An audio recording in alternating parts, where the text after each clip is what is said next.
Bismillahirrahmanirrahim. Assalamualaikum warahmatullahi wabarakatuh. Kami dari kelompok 12 akan mempresentasikan tentang bantuan hukum jurisprudensi peradilan agama.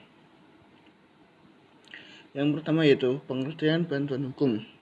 Menurut Undang-Undang Nomor 16 Tahun 2011 tentang bantuan hukum, hukum bantuan adalah jasa hukum yang diberikan oleh pemberi bantuan hukum secara cuma-cuma kepada penerima bantuan hukum. Dan selanjutnya, Undang-Undang Nomor 18 Tahun 2003 tentang advokat bantuan hukum. Bantuan hukum adalah jasa yang diberikan oleh advokat secara cuma-cuma kepada klien yang tidak mampu. Selanjutnya, asas-asas bantuan hukum. Dalam pasal 2 Undang-Undang Bantuan Hukum Nomor 16 2011, yaitu yang pertama asas-asasnya keadilan atau kepastian hukum dan kemanfaatan. Yang kedua, persamaan kedudukan di hadapan hukum. Yang ketiga, keterbukaan. Yang keempat, efisiensi. Yang kelima, efektivitas. Yang keenam, akuntabilitas. Selanjutnya, tujuan bantuan hukum, yaitu yang pertama tujuannya mempromosikan, melindungi, memfasilitasi, dan menyediakan. Yang kedua, menjamin hak-hak penerima bantuan hukum. Yang ketiga, menjamin penyelenggaraan bantuan hukum dilaksanakan. Dan yang keempat, memastikan bantuan hukum dilaksanakan secara luas atau merata. Selanjutnya, tujuan bantuan hukum pasal 3 Undang-Undang Bantuan Hukum. Yang pertama, menjamin dan memenuhi hak bagi penerima bantuan hukum untuk mendapatkan akses keadilan.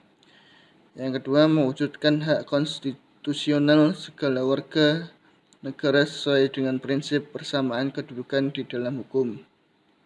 Yang ketiga, menjamin kepastian penyelenggaraan bantuan hukum dilaksanakan secara merata di seluruh wilayah negara Republik Indonesia.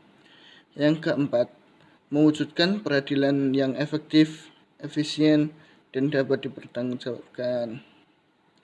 Selanjutnya, hak pemberi bantuan hukum.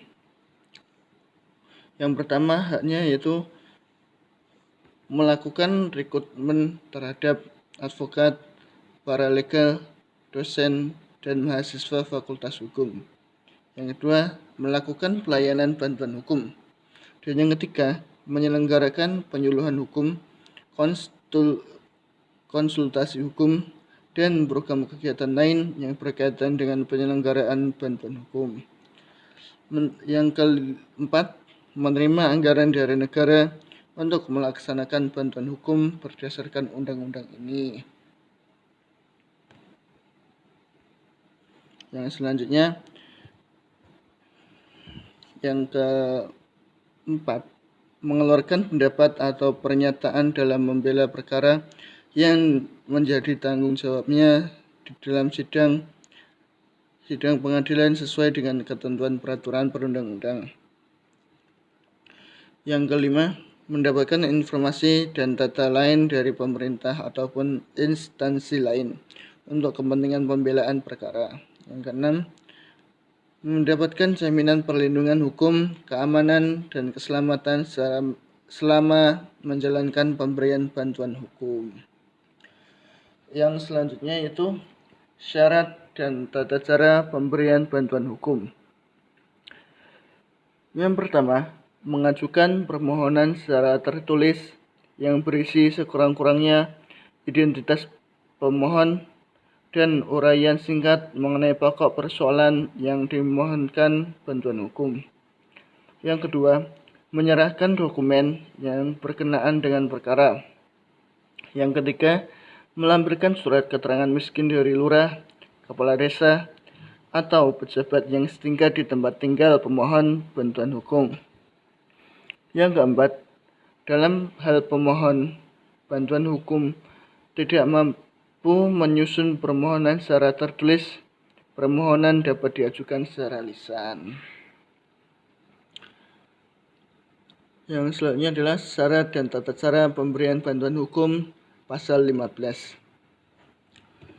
Yang pertama, pemohon bantuan hukum mengajukan permohonan bantuan hukum kepada pemberi bantuan hukum. Yang kedua, pemberi bantuan hukum dalam jangka waktu paling lama 3 hari kerja setelah permohonan bantuan hukum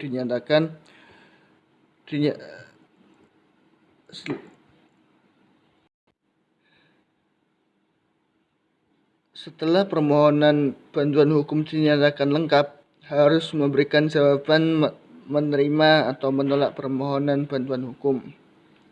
Yang ketiga, dalam hal permohonan bantuan hukum diterima, pemberi bantuan hukum memberikan bantuan hukum berdasarkan surat kuasa khusus dari penerima bantuan hukum. Yang keempat, dalam hal permohonan bantuan hukum ditolak, pemberi bantuan hukum mencantumkan alasan penolakan. Dan yang kelima, ketentuan lebih lanjut mengenai syarat dan tata cara pemberian bantuan hukum diatur dengan peraturan pemerintah. Selanjutnya adalah larangan bantuan hukum. Pemberi bantuan hukum dilarang menerima atau meminta bayaran dari penerima bantuan hukum dan atau pihak lain yang terkait dengan perkara yang sedang ditangani pemberi bantuan hukum.